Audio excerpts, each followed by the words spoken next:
The latest update, 3 dead, 176 people injured, and the person of interest, the Saudi national, is no longer a person of interest. Joining us right now to talk about everything we know and everything we don't know is my good friend, I'm proud to say, Congressman Peter King from New York, a member of the Committee on Homeland Security and the chairman of the Subcommittee on Counterterrorism and Intelligence. Congressman, welcome, sir. Thank you, Steve. Thank you very much. All right. Well, let me ask you. I would assume you've had a briefing today. What do we know and what don't we know? Actually, just so you know, the briefing that was scheduled for 11 o'clock for members of the Intelligence Committee was postponed because they said the situation was too fluid. And doesn't that sound a bit unusual? It is, but I think from what I can tell so far, it really there is nothing definite about who a suspect would be, and there's so much they are looking at as far as evidence that I guess they decided it was best to wait until there was more concrete evidence in. I mean, there's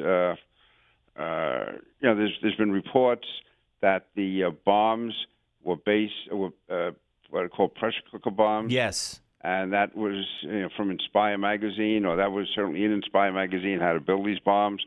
The fact that it was synchronized type bombings, ball bearings, all of that, and the fact that it was a large public event, a iconic event, athletic event, all of which Al-Qaeda has called for these type of attacks, would indicate that Al-Qaeda is a main suspect. On the other hand, usually Al-Qaeda or its affiliates take responsibility within 24 hours, and they haven't done that yet. So, well, also we have a report from CNN's national security correspondent that quoting federal officials saying that Al-Qaeda it is not an Al-Qaeda attack as far as they're concerned, and as I mentioned, that Saudi national has been ruled out. Yet, I'll also say, Congressman, that CNN interviewed a security expert, quote unquote, who said he just got back from Afghanistan not too long ago, and he said the MO of these bombs are exactly the kind that the Taliban would use there. Yeah, I have heard that, and I'm not sure. I've seen the same reports you have. I'm not sure that the 20-year-old Saudi you're talking about has been ruled out. And I think the media has been too quick to run with that. I'm not saying he is a target or anything else, but I'm not. I also don't believe that he's been ruled out. Well, what makes you say that?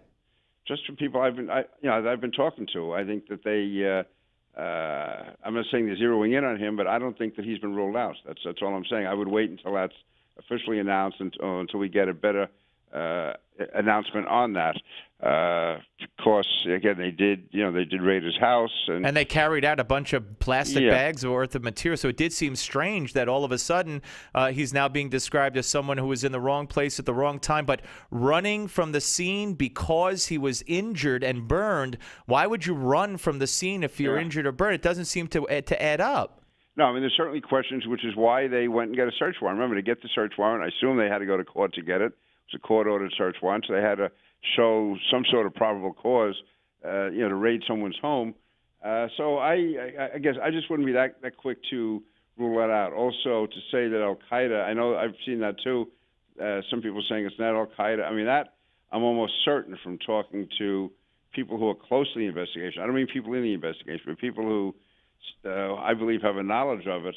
That certainly has not been ruled out. I mean, right now it could still be domestic terrorism. It could be Al-Qaeda, but there's certainly a lot of evidence indicating that it could be Al-Qaeda. Okay, so that's interesting to hear because this is certainly contradicts what we're getting in the media.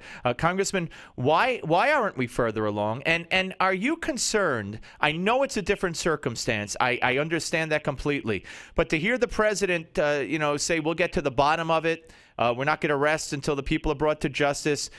I sat there and I'm saying, oh, my God, this is the same thing he said about Benghazi, and we're no closer to finding anything out about Benghazi than we were on 9/11. I'm just a little, I don't want to say skeptical or worried, but it just seems to me that, they should be further along than they're claiming to be now in the investigation, or if they're not, why are they not?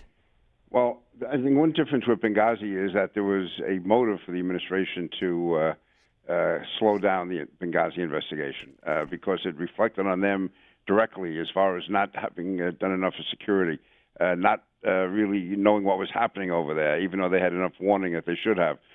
So I can understand that. I think in this case, when it's domestic, it'd be hard for them to hold back on it. I mean, maybe George Bush would have moved more quickly. I don't know, but I think it's a question of degree. I think that once the FBI is involved, once Mueller's involved, once the Boston police are involved, I think they're going to go all out, because at that level, these are professionals. The people who are going through all the bomb debris and all the components. These are professionals, and they're not going to allow themselves to be sidetracked. We're talking to Congressman Peter King here on the Steve Malzberg Show. You mentioned you were on MSNBC earlier today, and you talked about the need for more cameras. As far as you know, was there a paucity of cameras in the Boston area at the marathon, in that area in particular? Or as far as you know, can they, and this is why I'm as a layman a little confused, why can't they just, if they were well equipped with cameras, can't they just rewind the tape and look at anybody and everybody who was in that area? Or am I just being too simplistic? No, I am not certain. I don't believe they, for instance, have the same level of camera security that New York City has, certainly that New York City has in Lower Manhattan, where it's a very, very sophisticated photo system which is constantly being monitored, and they can call up any street corner at any time, and they can look for somebody wearing a yellow shirt or a red sweater, and that'll come right up. I'm almost certain Boston does not have that level of sophistication. So what they're doing, if you notice, they're asking for people who took videos, who have iPhones, anyone who took any type of photo at all, to make them available to law enforcement, and they're going through it one by one. And I think I have a lot of respect for the FBI, for the Boston police. I think once they're on it, no matter what anyone at the top or above them may want, these guys and these women are going to get the job done. Do you think, Congressman, that have you heard anything in your capacity, or there's all kinds of things, and I hate to be promote rumors or anything, but nonetheless there are stories out there of eyewitnesses who say they were told when the bombs went off, relax, this is just that police were saying this is just a test, or this is just a drill. Relax, stay calm, and that there were Facebook postings before the marathon indicating from the Boston Globe that there would be a drill. There's pictures of a man on a roof, like directly above where the bomb went off. I mean, have you heard anything about any of these? Well, I've only heard second and third hand that there was to be a drill taking place. I've not heard. Well, when? During the marathon? Well, that's good on-the-job training, in effect, if you will. It's a good way to get realistic experience. Not that they'd be setting up bombs. I don't mean that.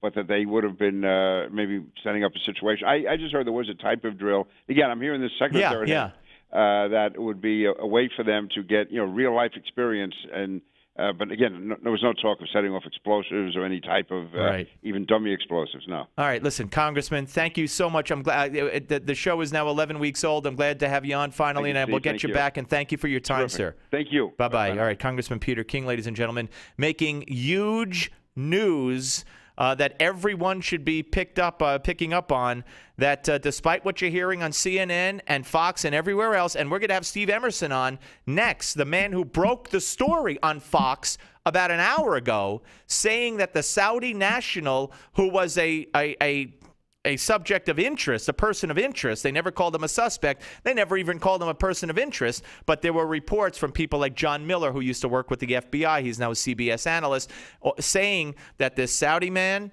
had been questioned in the hospital. He was being guarded in the hospital. They went to his apartment reportedly. They took out bags at 2 o'clock in the morning, filled plastic bags. The FBI did. So as Congressman Peter King alluded to, they had to get a search warrant. But lo and behold, about an hour ago, Stephen Emerson said, and it was then quote-unquote confirmed by federal authorities, as reported by the networks, that this man was no longer a person of interest. He had been cleared. He was just in the wrong place at the wrong time. Now Congressman Peter King contradicts that and contradicts what CNN had reported from their national security correspondent. Her sources told her that there was no al-Qaeda connection whatsoever, and Congressman Peter King says, not so fast. So now we'll go to the source of the original story saying the Saudi man was cleared, Steve Emerson. When we come back, making news. Don't go away on the Steve Malzberg Show.